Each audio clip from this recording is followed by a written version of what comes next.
विण तोगातली तुटेना 13 जानेवारी भागामध्ये आता मलिका करत आहे आजी आणि समरला मारण्याचा प्लॅन आणि स्वानंदीने उचलला मोठा विडा। त्यामुळे ह्यामध्ये अडकली मलिका। ते कसं चला तर बघूया। तर स्वानंदीचे बाबा समरला म्हणतात आता या सगळ्यावर एकच उपाय, तो कुठला ते म्हणतात रोहन आणि आदिराने वेगळं राहावं।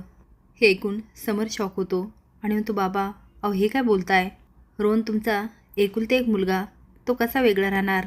बाब म्हणतात समर सर मग काय करणार आहे, अहो माझी बायको त्यांना सुखाने राहूच देणार नाही आणि मला रोहन आणि आदिराचा सुखाचा संसार बघायचा आहे आणि हे वेगळे झाल्याशिवाय तो होणार नाही। समर म्हणतो तुम्हाला काय वाटतं हे रोहनला मान्य असेल, कधीच नाही। आणि तुम्हाला माहिती आहे का ह्या विषयावर मी बोललो त्याच्याशी, पण खरं सांगू का त्याचे विचार ऐकून खरंच खूप आनंद झाला। मला तर असं वाटतं प्रत्येक मुलाने रोहनसारखे विचार ठेवावे। त्यामुळे तुम्ही कितीही प्रयत्न करा रोहन तुमच्यातून बाजूला राहू शकत नाही आणि त्यांनी तसं करावं ही माझी इच्छा नाही। हो मी त्याला 1-2 उपाय सांगितले, बघूया तो मला बोलला यावर विचार करतो। रोहनचे बाबा म्हणतात समर सर तुम्ही सल्ला दिला म्हटल्यावर तो चांगलाच असणार आणि रोहन जो काय निर्णय घेईल तो आम्हाला मान्य असेल। समर म्हणतो बाबा तुम्ही अजिबात काळजी करू नका, होईल सगळं ठीक। बाबा हात जोडून म्हणतात समर सर आता आज्ञा द्या। त्यांच्या बोलण्यावर समर खूप इमोशनल होतो आणि मान हलवतो। ते निघून गेल्यानंतर निकी आणि आनंद येतात। समर म्हणतो खरंच रोहनच्या बाबांना बघितलं ना मला माझ्या बाबांचीच आठवण येते। ते आज असते तर अगदी असेच असते, पण मला तर विश्वासच बसत नाही त्यांच्या पोटी स्वानंदी मॅडमसारखी मुलगी येऊ शकते। ते किती शांत समंजस आणि ह्या सारख्या भांडत असतात। निकी म्हणते अरे प्रेमात असंच असतं, त्यांचं तुझ्यावर खूप प्रेम आहे म्हणून भांडतात, आमच्या दोघात नाही भांडण होत का, पण आमचं एकमेकावर किती प्रेम आहे। समोर होतो आमच्यात प्रेम नाही आणि ते कधी निर्माण होऊ शकत नाही। आजी स्वानंदीला म्हणते तुझ्या आणि पिंट्यामधील अंतर अजून दूर नाही झालं, नवरा बायकोसारखा संवाद तुमच्या दोघात नाही आहे।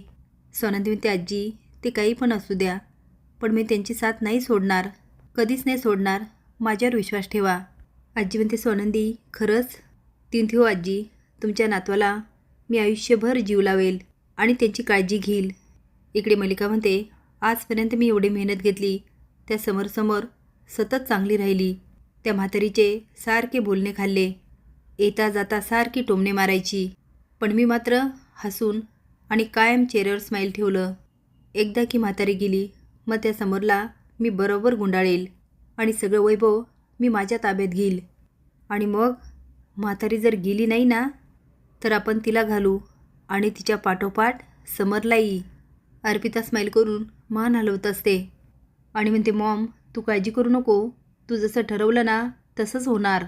इकडे निकी म्हणते हा किती किरकिर आहे रे, सारखी किरकिर करत असतो, बिचारी स्वानंदी याला कशी झेलत असेल काय माहिती। समर होतो त्या बिचाऱ्या आणि मला झेलतात, अगं तुला माहीत नाही त्या खूप भांडकुदळे, सारख्या भांडत असतात, त्यांना जर भांडण मिळालं नाही ना त्या उकरून काढतात। आता बघितलं नाही का श्वेताचं, त्या बिचाऱ्या 80 बरोबर काय दुश्मनी काय माहिती, सारखं हात धुवून त्याच्या मागे लागलेल्या असतात। निकी म्हणते 80 आणि बिचारा, समर जरा अति होतं या। आनंद म्हणतो हो समर तू या गोष्टीवर पुन्हा एकदा विचार करावा। अरे स्वानंदी वहिनी खोटं नाही बोलते, 80 तुला एक दाखवतो आणि मागे एक वागतोय।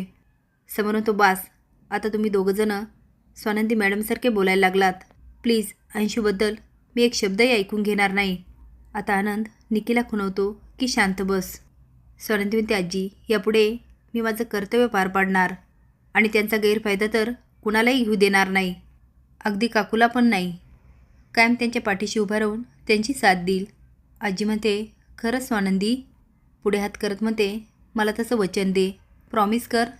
आता स्वानंदी आजीच्या हातात हात देऊन म्हणते प्रॉमिस। आता मात्र आजीला खूप आनंद होतो।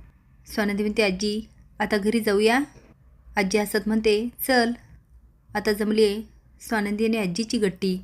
आता पहिली शिकार होणार ती अर्पिता, आजी लवकरच करणार अर्पिताची रवानगी सासरी। आता ती कशी येणाऱ्या भागात बघूया। तुम्हाला काय वाटतं खरंच अर्पिताची हकलपट्टी घरातून झालीच पाहिजे का आणि समर आणि स्वानंदी एकत्र आलेच पाहिजे का, हे कमेंट बॉक्समध्ये नक्की सांगा। नवीन अपडेट जाण्यासाठी लाईक आणि सबस्क्राईब करा। धन्यवाद।